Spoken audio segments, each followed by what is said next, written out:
Hemos estado en 2 Corintios capítulo 8 hace ya unas cuantas semanas y la verdad es que ha sido una bendición el poder introducirnos más profundamente en esta belleza de la palabra de Dios, en estos verdaderos tesoros que encontramos aquí, como el versículo 9 que estuvimos tratando la semana anterior.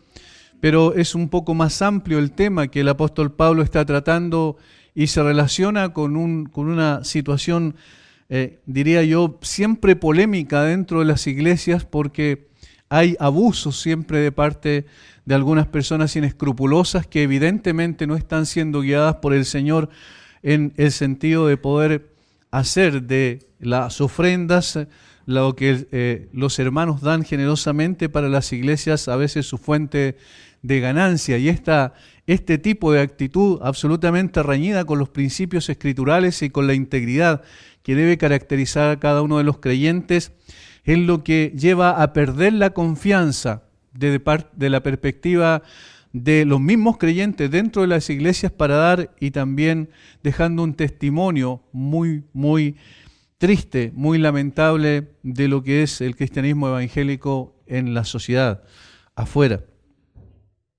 Alguien dijo que la confianza es como el cristal, una vez que se rompe muy difícil de restaurar, y es así.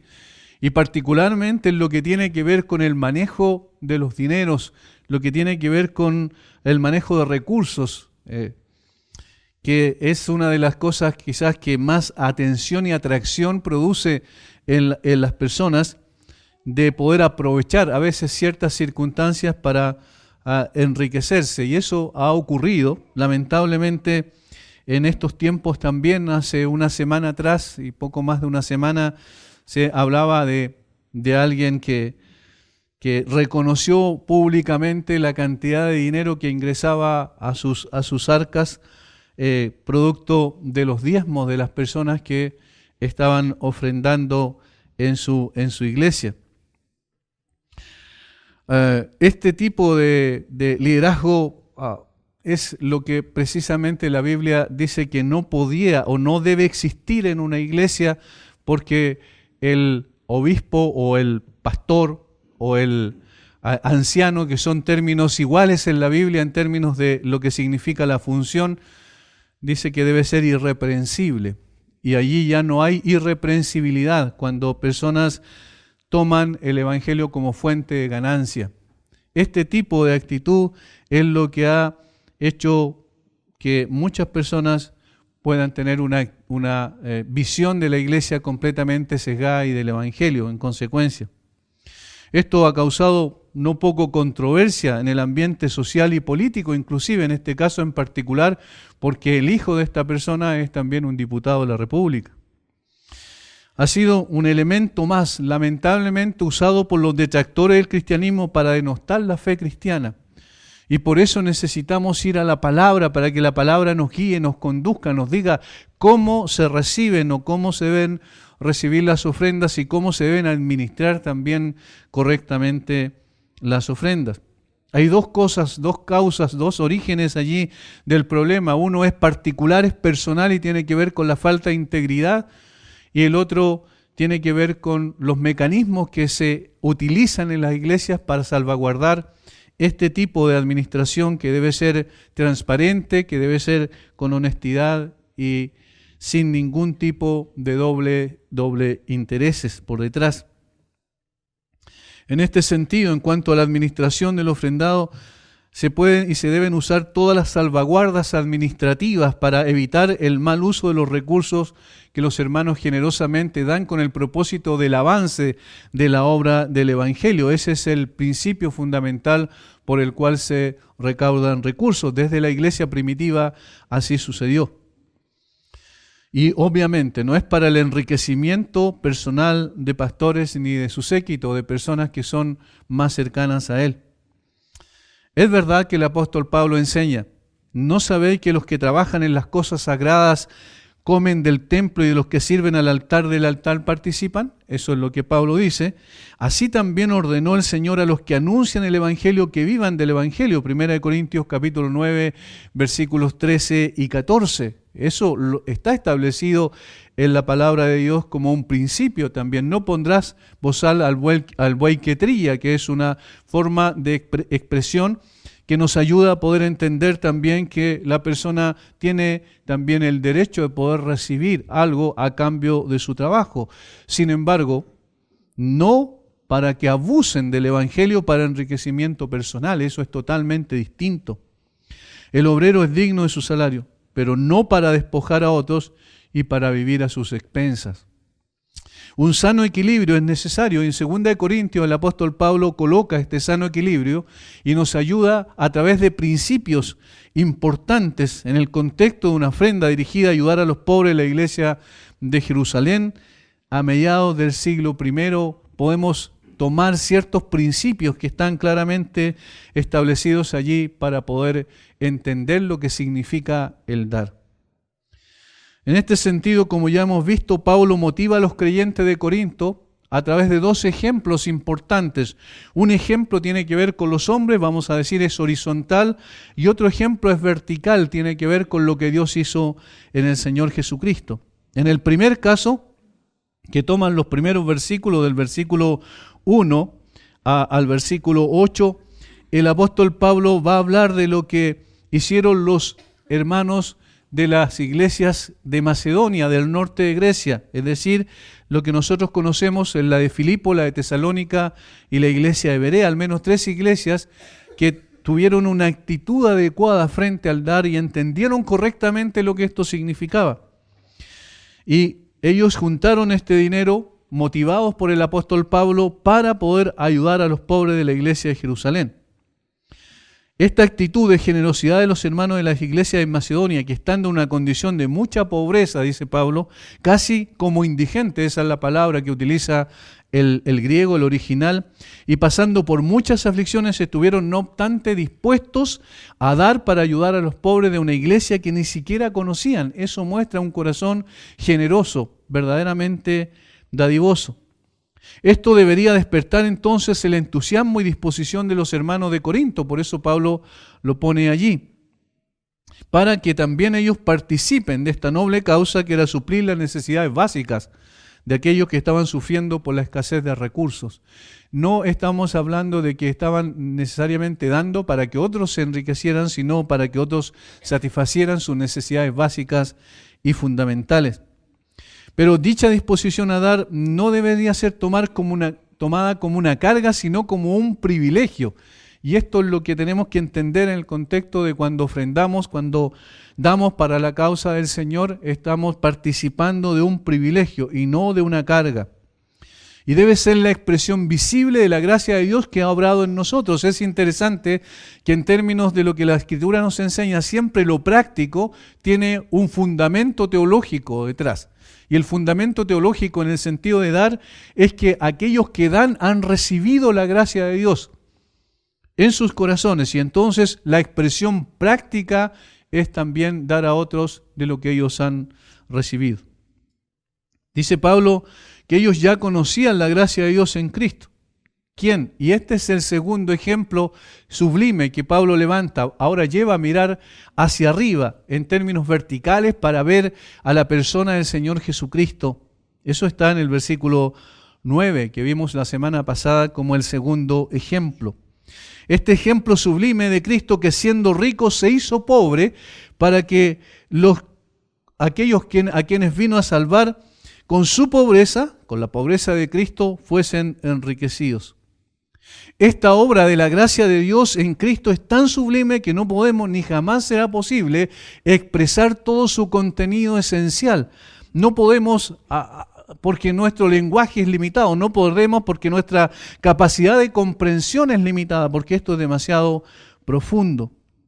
No podemos explicar todas las implicancias, lo que significó para él realizar tan extraordinaria proeza al descender de la gloria a la vergüenza, del trono a la cruz, de la corona de gloria a ponerse una corona de espinas.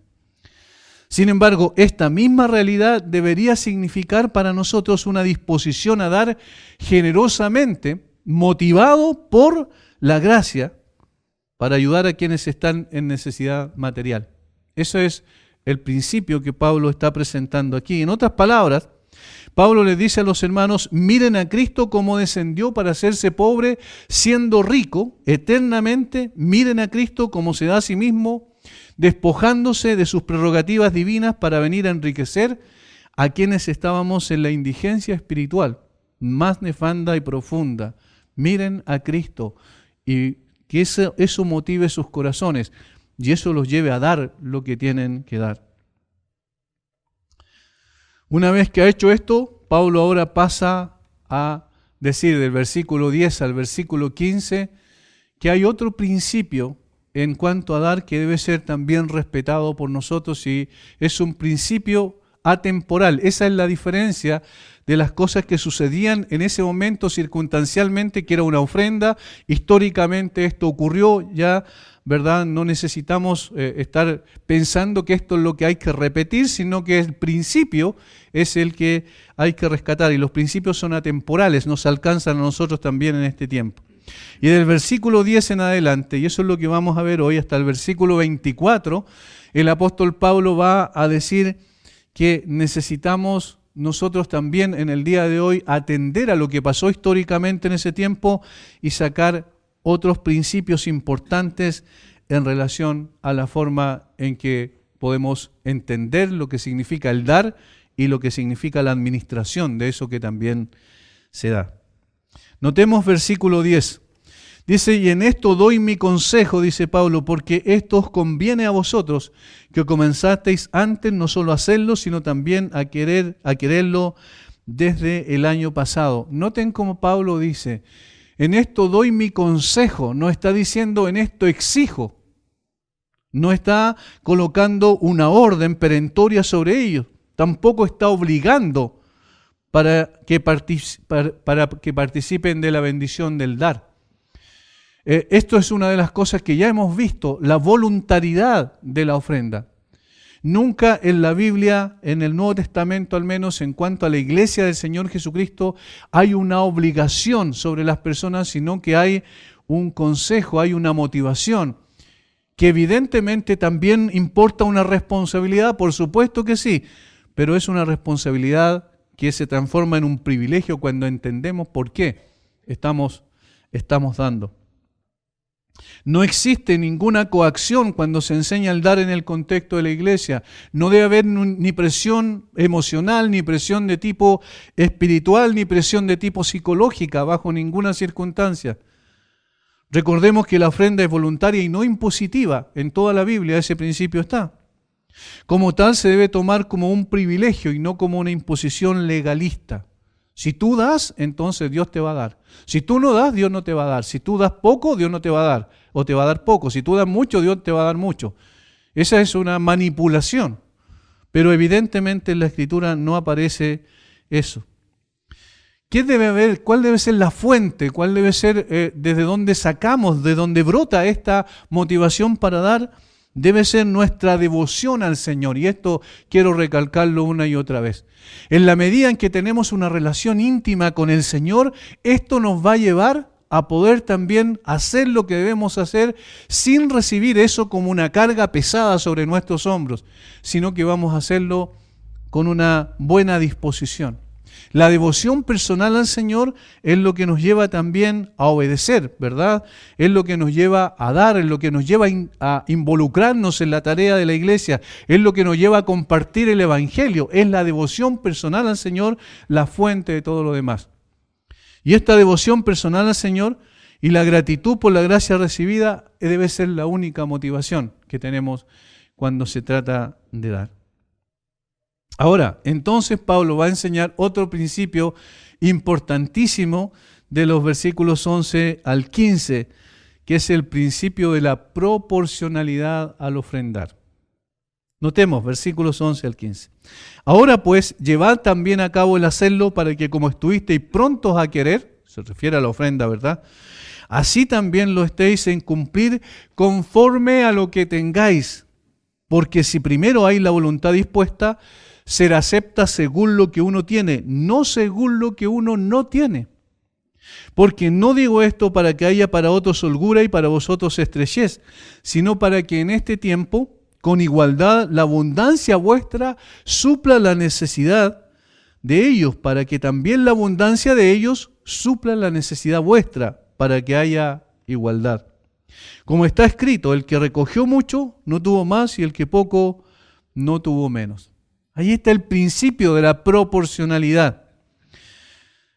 Lo que Pablo está diciendo es que se está pidiendo que el creyente dé más de lo que puede, más de lo que tiene, conforme a lo que tengáis. Esta frase se podría traducir también de lo que tengan.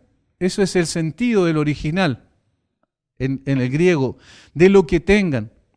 Este principio ya se lo había enseñado en la primera carta cuando les dijo en capítulo 16, versículo 10, de Primera de Corintios, le dice: cada uno de vosotros ponga aparte algo según haya prosperado, dice. La ofrenda que agrada al Señor no es cuantitativa, es decir, no tiene que ver con cantidad, sino cualitativa. Es decir, no importa la cantidad, sino la motivación espiritual que lo acompaña. Dentro de esto, la voluntariedad es importante, porque dice Pablo, porque si primero hay la voluntad dispuesta, fíjense, la voluntad dispuesta, literalmente disposición, deseo de ayudar, celo por hacer esta tarea, este tipo de ofrenda será acepta delante de Dios. ¿Qué es lo que es la proporcionalidad? Que demos proporcionalmente a los recursos que tenemos. Hubo un tiempo, me recuerdo, cuando en cuanto a las ofrendas misioneras se hacían una promesa de fe, se llamaba. Y son tipos de cosas, ¿cierto?, que se realizan, métodos que se utilizan en la iglesia muchas veces para motivar la ofrenda y a veces quizás en forma equivocada. ¿Por qué? Porque las personas se tenían que comprometer con un papelito, hacían una promesa y se comprometían a dar una cantidad determinada para un misionero que está, no sé, en India, en China. Y esa persona hacía su promesa de fe porque se le motivaba a que lo hiciera, y a veces ocurría que pasaba por una situación compleja desde el punto de vista financiero porque perdía su trabajo y no podía ofrendarla. Y a veces personas, ¿qué es lo que hacían? Conseguían dinero para poder cumplir con la promesa de fe. ¿Qué significaba eso? Que obviamente adquirían una deuda que nunca debieron adquirir. Porque la idea es, según lo que haya prosperado, según lo que tenga, pueda ofrendar, no de acuerdo a lo que no tiene. Esa es la otra parte. No de acuerdo a lo que no tiene. Otras personas, ¿cierto?, colocan como una, en el otro extremo, como una disculpa también. Entonces decir, bueno, pero si yo no tengo, entonces, o tengo poco, entonces no doy. No, si tiene poco, tiene que dar poco. ¿Me entienden? Es proporcional. Y vamos a ver cómo esto hay que tener cuidado con irse a un extremo o a otro. Esto puede ser, y seguramente, y esto es lo que acabo de decir, interpretado por aquellos que no dan a la iglesia como una excusa o un respaldo teológico, aduciendo la falta de recursos. Sin embargo, noten que Pablo dice que se debe dar según lo que se tiene. Se debe dar. No se debe no dar. Esto significa que el que tiene menos da menos, pero el que tiene más da más. De tal manera que todos dan al fin y al cabo. Noten cómo dice el versículo 12, porque si primero hay la voluntad dispuesta, será acepta según lo que uno tiene, no según lo que no tiene. Es decir, yo tengo que dar de todas maneras, pero el punto de vista de la proporcionalidad dice que debo dar conforme a lo que tengo, no conforme a lo que no tengo. El principio entonces de la proporcionalidad evita que aquellos que dan y aquellos que reciben la ofrenda se empobrezcan, versículos 13 y 14. Esto es muy interesante. Aquí parece que hubiese un principio comunista, fíjense. Pero no es así. Pero leámoslo, miren, cualquier persona que tenga esta ideología va a querer sustentarlo en estos versículos. Por ejemplo, miren, versículo 13. Porque no digo esto para que haya para otros holgura y para vosotros estrechez, sino para que en este tiempo, con igualdad, la abundancia vuestra supla la escasez de ellos, para que también la abundancia de ellos supla la necesidad vuestra, para que haya igualdad. ¿Verdad que parece? Pero la verdad es que lo que el apóstol Pablo está diciendo no tiene que ver con un principio, como cierto el principio del marxismo en términos de filosofía política y económica, sino que tiene que ver con el hecho de que hay personas que tienen muy poco dentro de la comunidad cristiana. Ojo que de eso se está hablando, el contexto de eso habla. La ofrenda debe ser recogida entre las iglesias para poder ayudar a otra iglesia, a los hermanos de la iglesia de Jerusalén que estaban padeciendo hambre. Y era para suplir las necesidades básicas, fundamentales de ellos. Ese es el sentido. ¿Ya? Pero este principio es interesante porque cuando nosotros entendemos que damos proporcionalmente, la persona que da no se empobrece. Y la persona a la que se le dan no se enriquece. ¿Entienden? Ese es el sentido de igualdad, el que está colocando aquí el texto bíblico. Es interesante cómo el apóstol hace de alguna manera responsable a los creyentes los unos de los otros. Ese es el propósito, fíjense. Hace responsable a los creyentes los unos de los otros. Es decir, si hay un creyente que está padeciendo por causa, en términos económicos, por causa de que perdió un trabajo, está inhabilitado físicamente para trabajar, entonces los demás tienen que preocuparse para satisfacer la necesidad de ese hermano. Y entonces nos hace responsable los unos a los otros en cuanto a la satisfacción de las necesidades. Esta es la manera en que el Señor provee también para los suyos, cuando por causas que están más allá de las posibilidades de ganarse su sustento, ya sea por escasez de trabajo o enfermedades, los que tienen sus necesidades satisfechas, ayuden a sus hermanos en la fe que están padeciendo una situación compleja. Al fin y al cabo, Juan, en su primera carta, dice que ese es el sello distintivo de un creyente. Notemos 1 de Juan, capítulo 3.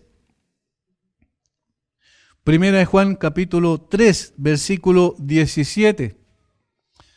Miren lo que está diciendo aquí. Pero el que tiene bienes de este mundo y ve a su hermano tener necesidad y cierra contra él su corazón, ¿cómo mora el amor de Dios en él? ¿Qué es lo que está diciendo Juan? Que es totalmente inconcebible que una persona que se declare un creyente en el Señor sea indiferente ante el sufrimiento y el padecimiento económico de un hermano.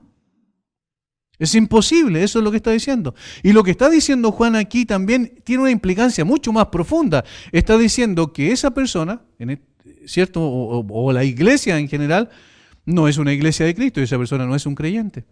Si verdaderamente es indiferente ante el sufrimiento y la necesidad de aquellos que están padeciendo.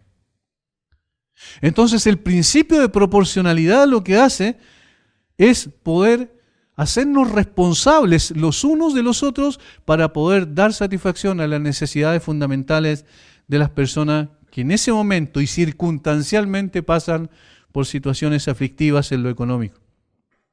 Debemos, hermanos, recordar que somos un cuerpo, responsables los unos de los otros, pero una vez más aquí puede haber una mala interpretación al respecto. Y quiero poder ver todas las posibilidades que se dan, ¿cierto? Cuando se escucha este tipo de cosas, alguien puede decir, bueno, entonces la iglesia está obligada a ayudarme.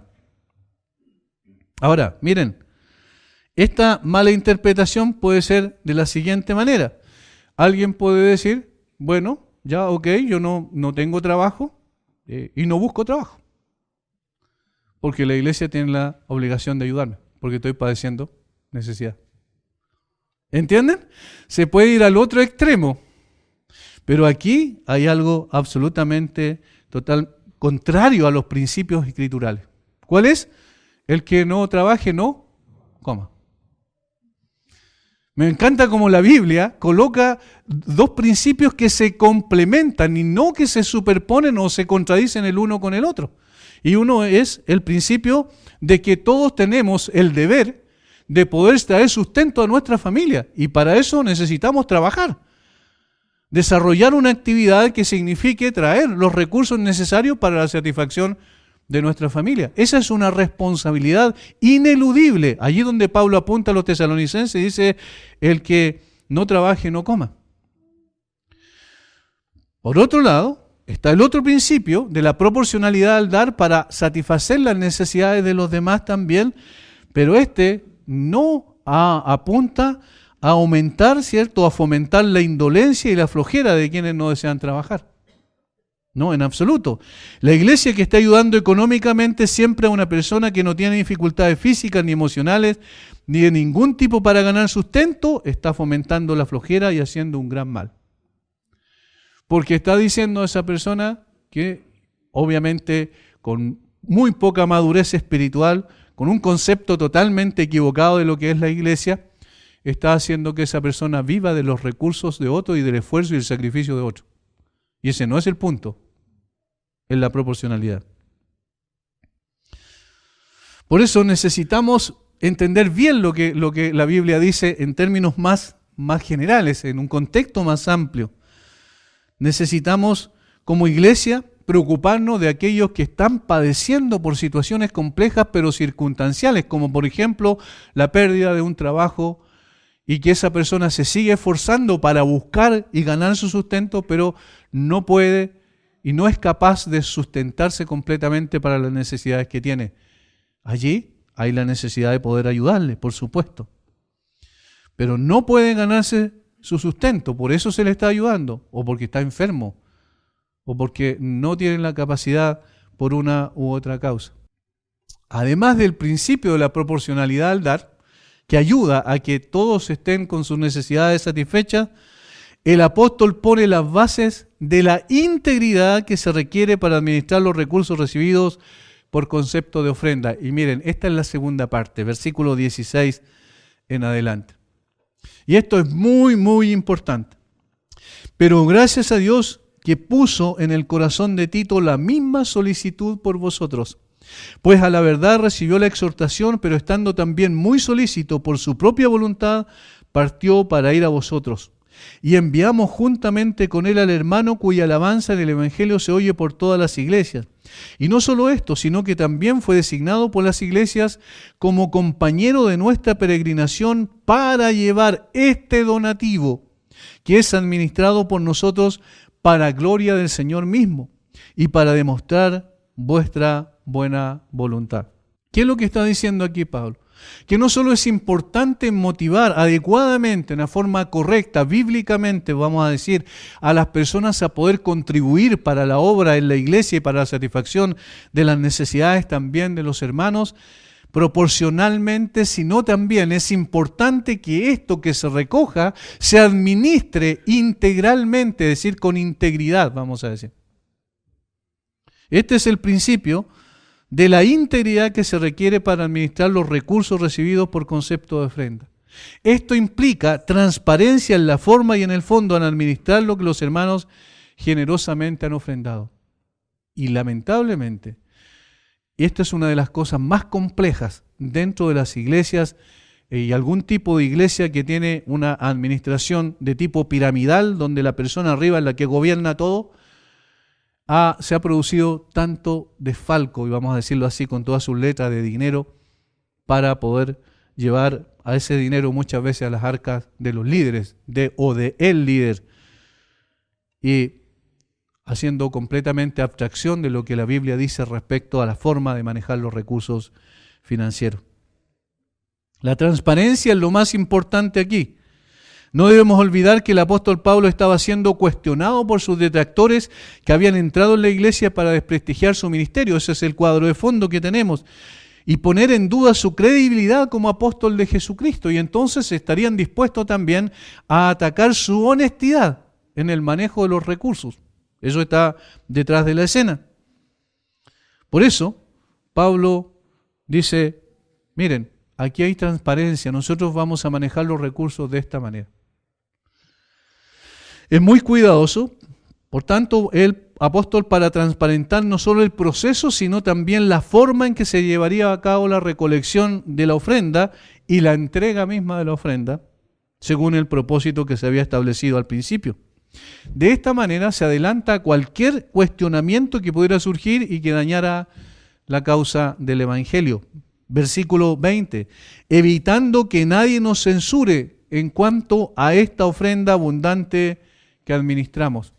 No queremos ningún tipo de pensamiento que pueda llegar a cuestionar que realmente no somos honestos en la administración de los recursos. Eso es lo que Pablo está diciendo.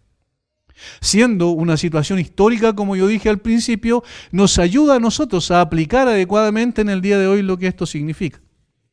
En primer lugar, la idea de la ofrenda no era solo suya, sino también estaba en el corazón de uno de sus colaboradores más directos, que contaban con toda su confianza, el cual es Tito. Eso dice el versículo 16, 17 y el versículo 23 respectivamente. Tito era alguien que conocía a los corintios, alguien que había ido en más de una ocasión, había estado con el mismo Pablo y posteriormente había sido el que les llevó una carta, una de las cartas severas que no aparecen, no quedó registrada en el canon de las Escrituras, pero que Pablo le escribió a los corintios donde los confrontaba por su pecado y a poder cambiar absolutamente la forma en que ellos estaban concibiendo el cristianismo. Recuerden, 1 Corintios es lo que muestra cuál era el cuadro triste de estos hermanos que no estaban andando de acuerdo a la voluntad de Dios. Pablo envió a Tito y Tito fue con esa carta, los hermanos lo conocían, reaccionaron adecuadamente frente a ello y posteriormente también manifestaron un cariño por Tito y Tito un amor y un afecto por ellos. Capítulo 7, versículo 15. Y su cariño para con vosotros es aún más abundante, esto respecto de Tito hacia los corintios, cuando se acuerda de la obediencia de todos vosotros, de cómo lo recibisteis con temor y temblor. Recibieron a Tito como una autoridad realmente espiritual como lo era, y también pudieron entender que este hombre los amaba genuina, sinceramente, por eso hacía esa tarea pastoral con ellos. Por tanto, Tito no era un desconocido para los corintios. Era una persona muy conocida y aceptada y respetada y amada en este contexto. De tal manera que el involucramiento de otra persona aprobada para realizar la recolección y la administración de la ofrenda era una evidencia de transparencia. Era una evidencia de transparencia. No es que Pablo quisiera, él, hacer esto con fines equivocados, con fines para poder lucrarse a sí mismo. Bajo ninguna circunstancia, él estaba dispuesto a que otras personas participaran para mostrar transparencia. John MacArthur dice: las finanzas de la iglesia deben estar supervisadas por hombres, escuchen bien, sabios, teológicamente coherentes, maduros espiritualmente, que están de acuerdo en buscar la voluntad de Dios. Miren, estas 4 cosas son importantes cuando vamos a escoger a personas que administren correctamente los recursos de la iglesia. Primero, personas sabias. Hombres sabios es una persona madura espiritualmente. Es una persona que entiende las Escrituras, que sabe qué es lo que significa su relación con Dios, que sabe cuál es el propósito de la iglesia. Una persona teológicamente coherente, que es alguien que tiene un conocimiento teológico más profundo de la Biblia y en consecuencia puede aplicar adecuadamente los principios escriturales primero a su propia vida, teológicamente coherente en su andar, en su accionar, que no sea tildado de una persona, ¿cierto?, que pueda hacer las cosas en una forma mañosa con propósitos personales. Maduros espiritualmente, dice. En tercer lugar, y que estén de acuerdo en buscar la voluntad de Dios. Necesitamos entonces ser cuidadosos cuando se trata de este tipo de cosas. Obviamente es necesario buscar con pinzas en un sentido para que las personas que estén a cargo, primero, no sean una sola y segundo, sean personas probadas. Ese es el sentido. Pero Pablo no se detiene allí, sino que menciona a un tercer miembro del equipo. Fíjense, versículo 18. Y enviamos juntamente con él al hermano cuya alabanza en el Evangelio se oye por todas las iglesias. Yo digo, cuando leo esto siempre, u otras partes de la Biblia que no mencionan los nombres de las personas, digo, son los ilustres desconocidos. Porque no aparece su nombre, pero fueron personas importantes en el contexto en el cual se mencionan. Por ejemplo, para dar otro ejemplo, los 4 que llevaron la camilla del paralítico cuando lo metieron por arriba, ¿recuerdan? Eran los ilustres desconocidos, no se sabe quién eran esos 4. Pero dice, es interesante, que dice que cuando el Señor sanó al paralítico, le dijo, viendo Jesús la fe de ellos, le dijo al paralítico. Es interesante, porque esto muestra que los hombres que creían fervientemente que Jesús era el único que podía sanarlo, eran ellos, pero no aparecen sus nombres, pero sí aparece su acción. Y es una evidencia de su fe, de su convicción, de que en el Señor Jesucristo tenían la solución. Ahora, aquí hay otra persona. ¿Cómo se conoce? El hermano cuya alabanza en el Evangelio se oye por todas las iglesias. Nada más. Es un hermano sin nombre, pero fue un importante servidor a la causa del Evangelio. Miren lo que dice. Cuya alabanza en el Evangelio se oye por todas las iglesias, es decir, era un proclamador del Evangelio, era una persona probada en el campo de batalla, vamos a decirlo. No era un desconocido, no era un recién convertido, no era una persona común y corriente en un sentido, ¿cierto?, que no tenía ninguna relación con la iglesia, sino alguien que estaba involucrado efectivamente en la causa del Evangelio. A lo largo de la historia de la iglesia se ha especulado mucho sobre quién era él, pero no tiene sentido entrar en este tema. Lo cierto es que el Espíritu Santo no quiso que quedara su nombre, pero sí quiso que quedara su trabajo plasmado allí. Lo realmente importante es que este hombre era alguien muy conocido en las iglesias por ser un colaborador eficaz en la expansión del Evangelio de Jesucristo. Es decir, su testimonio lo precedía. De hecho, es interesante que dice que fue designado por las iglesias. Versículo 19. Y no solo esto, sino que también fue designado por las iglesias como compañero de nuestra peregrinación para llevar el donativo. Es decir, las mismas iglesias lo escogieron. Algunos dicen que se podría traducir esto aquí como que fue elegido por mayoría de votos, es decir, fue escogido por las iglesias para poder involucrarse en la tarea de administrar con integridad los fondos que se iban a reunir.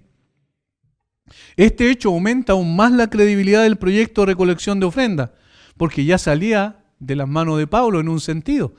Pablo estaba constituyendo un equipo en el cual él era una de las personas nada más, pero había otro que era Tito y además otro designado por las mismas iglesias.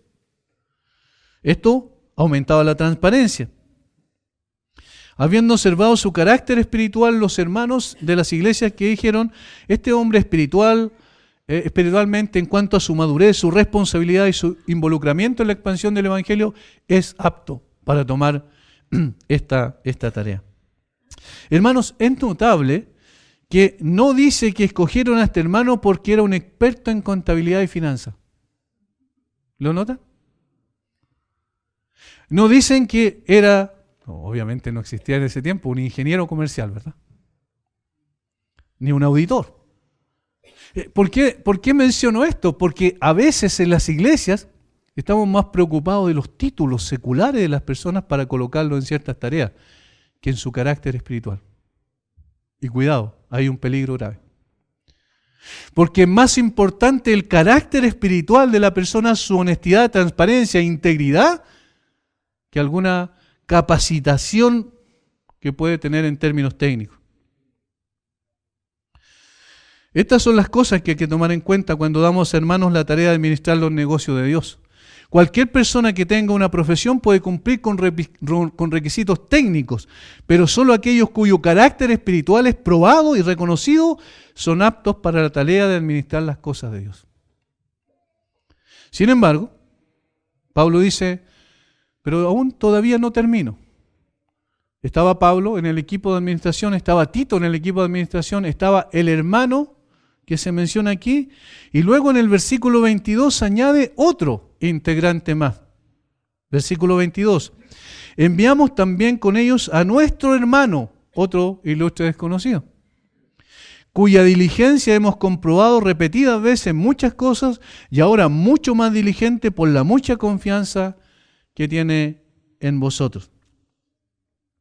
Noten el adverbio de cantidad que usa Pablo reiteradamente.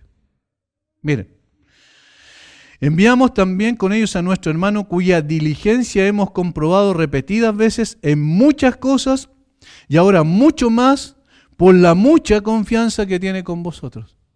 Esta reiteración, este énfasis no es gratuito. Esto tiene que ver con enfatizar el carácter de esta persona, que había sido probado adecuadamente de muchas formas y de muchas maneras. La diligencia de este hermano había sido comprobada en muchas ocasiones y de muchas maneras. La palabra comprobado es traducción de dokimazo, que significa probar para aprobar. Y se usaba normalmente para el uso de metales preciosos que eran llevados a la fragua, es decir, puestos al fuego para comprobar su autenticidad. De tal manera que lo que allí tenemos es a una persona que se le asignaron tareas específicas y se evaluó el cumplimiento adecuado de esas tareas. Una persona que era incuestionable en un sentido en su integridad. Por eso fue escogida para esta tarea. El comentario bíblico Mundo Hispano dice: este embajador recibió su acreditación a través del Evangelio. Aunque esto es un requisito básico para el liderazgo cristiano, se precisa de un análisis y examen personal. Antes de añadir a esta persona al equipo, tuvo que pasar la prueba de análisis muchas veces. Una iglesia y su liderazgo son responsables ante Dios por conocer bien la persona a quienes delegan el liderazgo o aceptan como colega en los negocios del reino. Debe haber un intento deliberado de sondear las motivaciones del candidato y hacer una evaluación de su rendimiento antes de ser admitido como parte del equipo de liderazgo. Una cualidad final de esta persona era el respeto y la confianza de parte de las iglesias con quienes iba a trabajar. La mucha confianza que tiene en vosotros, dice el apóstol Pablo. También designado por las iglesias. Eso es lo que dice el versículo 23. En cuanto a Tito, es mi compañero y colaborador para con vosotros, y en cuanto a nuestros hermanos, son mensajeros de las iglesias y gloria de Cristo. Es decir, estas personas habían sido probadas en su integridad espiritual, en lo que hacían, la forma en que lo hacían, la disposición con la que lo hacían. Habían sido observados por las iglesias y se habían dado cuenta de que sí, estaban aptos para tomar esta función. ¿Ven cómo las cosas no eran al lote? No era cualquier persona, no eran los amigos que se podían escoger, ¿cierto?, para esta tarea tan delicada que era la administración de los recursos, en este sentido, de esta ofrenda en particular. Necesitamos tener mucho ojo en este aspecto, hermanos, porque un mal manejo de estos recursos puede significar un testimonio terrible delante de los incrédulos. Y Cristo puede ser, como usando una palabra bíblica, vituperado por los incrédulos por causa de un mal manejo económico dentro de la iglesia. En segundo lugar, Pablo tenía claro delante de quienes debía dar cuenta por la administración de estos recursos. Esto es interesante, versículos 19 al 21. Y no solo esto, sino que también fue designado por las iglesias como compañero de nuestra peregrinación para llevar este donativo que es administrado por nosotros para la gloria del Señor mismo y para demostrar vuestra buena voluntad, evitando que nadie os censure en cuanto a esta ofrenda abundante que administramos, procurando hacer las cosas, miren, honradamente, no solo delante del Señor, sino también delante de los hombres. Es interesante lo que dice ahí. ¿Qué es lo que está diciendo el apóstol? Está diciendo, nosotros tenemos un compromiso con Dios primeramente y debemos presentarnos delante de Él un día para dar cuenta por lo que hicimos con lo que es de Dios. Pero además, nosotros también tenemos un compromiso con las demás personas para ser transparentes con ellos. El versículo 21 dice que Pablo era consciente de que los recursos debían ser administrados delante de Dios y delante de los hombres. Podríamos pensar que es suficiente con saber que vamos a dar cuenta delante de Dios. De hecho, el principio de una vida cristiana coherente es estar siempre consciente que todo lo que hacemos, lo hacemos delante de Dios. Este es un principio cristiano. De hecho, los reformadores le llamaban corandeo, que significa delante de Dios o delante del rostro de Dios. Y delante de él debían dar cuenta un día. Sin embargo, Pablo añade también delante de los hombres. Y esto es así porque lo que hacemos como creyentes, ya sea bueno o sea malo, repercute en el testimonio que estamos dando delante de Cristo, delante de los hombres. Más aún cuando se trata de la tan delicada tarea de administrar el dinero de las ofrendas. Lo que causa delante de la sociedad el hecho de que las iglesias no sean transparentes y honestas en el manejo de los recursos es un terrible testimonio en contra del Evangelio. Y lo que causa dentro de la iglesia es que muchas personas dicen, yo no doy más, porque estas personas de aquí se llevan el dinero para su casa. Es decir, hay un doble efecto, un efecto externo y un efecto interno dentro de las iglesias. Y por eso hay que ser transparente, no solo delante de Dios, que es obviamente lo principal, sino también delante de los hombres. Por eso Pablo dice que lo hacían honradamente. Este es un rasgo de integridad exigida para todo creyente, mayormente para los que somos llamados a liderar las iglesias. ¿Cuánta falta la integridad en aquellos que son, cuando falta la integridad en aquellos que son llamados a liderar y administrar los recursos de ofrendas y donativos que hacen los creyentes para la causa del Evangelio? El nombre de Cristo es puesto en entredicho. Se pierde la credibilidad del mensaje del Evangelio. Y cuando se pierde la confianza, cuando se quiebra la confianza, es muy difícil restituirla. Y finalmente, Pablo dice que es que todos lo que ellos iban a hacer en cuanto a la administración de estos recursos tenía el propósito de no colocar dudas respecto a la manera en que se administraba. Versículo 20, evitando que nadie nos censure en cuanto a esta ofrenda abundante en que administramos. Evitando que nadie nos censure.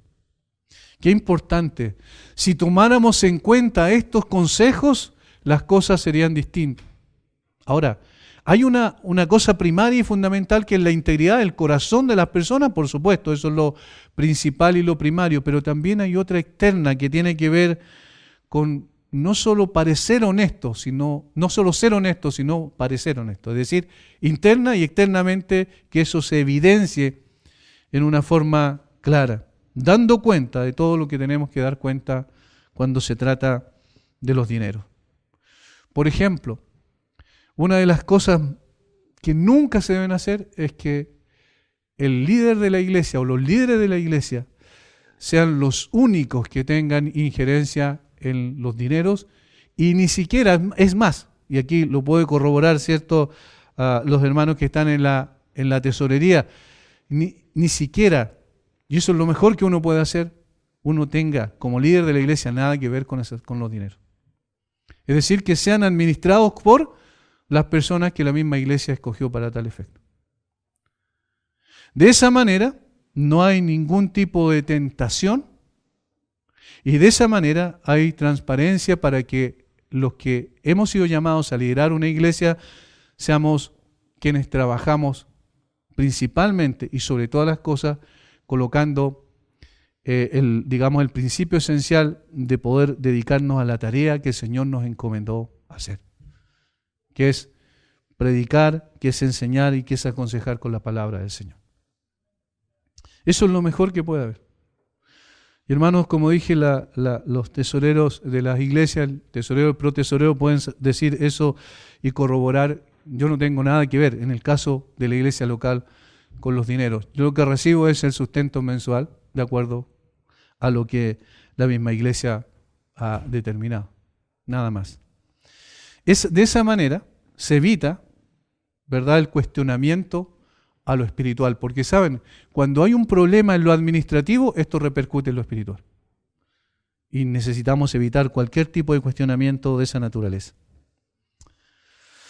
Pablo, de esta forma, está diciendo, nosotros evitamos que nos censuren, evitamos que aquellos que odiaban al apóstol Pablo y querían cuestionarlo, ¿cierto?, pudiesen censurar su administración o la administración que se estaba llevando a cabo con esos recursos. En otras palabras, hermanos, debemos buscar en todas las formas y de todas maneras no dejar lugar a dudas que actuamos con integridad, honestidad y transparencia en la administración de los recursos que el Señor ha puesto en las manos de la iglesia.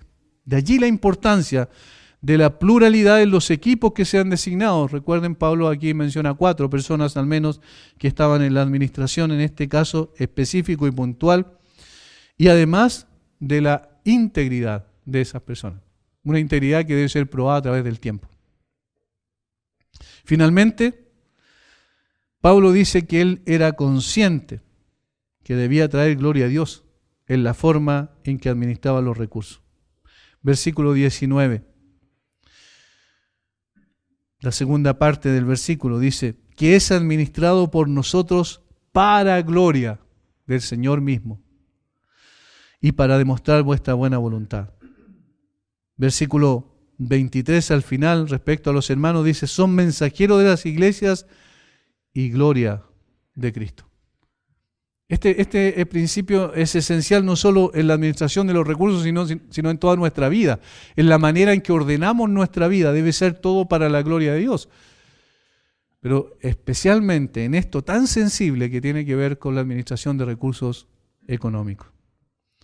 Espero, hermanos, que estos principios que aparecen aquí, que se derivan de este hecho histórico, de esta ofrenda que se recolectó, pueda servir también para que podamos ser transparentes en toda la administración de los recursos, porque no son recursos nuestros, son recursos del Señor para el engrandecimiento de su obra. Eso es lo que debe estar en principio en nuestro corazón. Debemos tener claro que administramos para la gloria de Dios y para la expansión del Evangelio, para el crecimiento de la iglesia. Yo doy gracias al Señor porque el Señor nos ha dado en ese sentido hombres probados aquí que pueden manejar esos recursos en una forma correcta. Oramos. Padre, te damos gracias por tu palabra, Señor. Gracias porque tú nos enseñas no solo a conocerte a ti, que es los principios esenciales, obviamente, de una relación correcta contigo, es conocerte más y más profundamente a través de tu palabra. Pero también nos enseñas que ese es el fundamento de nuestro actuar. Cómo hemos de vivir en esta tierra, cómo hemos de manejar los recursos, cómo hemos de ser mayordomos de lo que te pertenece a ti. Necesitamos sabiduría, gracia y que tú nos sostengas en integridad. Señor, el mismo Pablo, inspirado por el Espíritu Santo, dijo: el que cree estar firme, mire que no caiga. Y nosotros debemos tener cuidado de nosotros mismos en ese sentido. Por eso oramos a ti que tú nos sostengas en integridad. Porque si aún estamos en esas situaciones, porque tu gracia nos ha sostenido.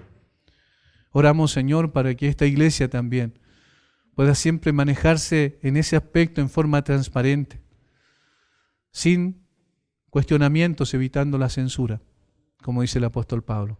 Que todo lo que hagamos sea para la gloria tuya, para la expansión del glorioso Evangelio de Jesucristo. Y Señor, estos recursos, los recursos que ingresan, sean recursos usados, Señor, con sabiduría, con honestidad y con integridad.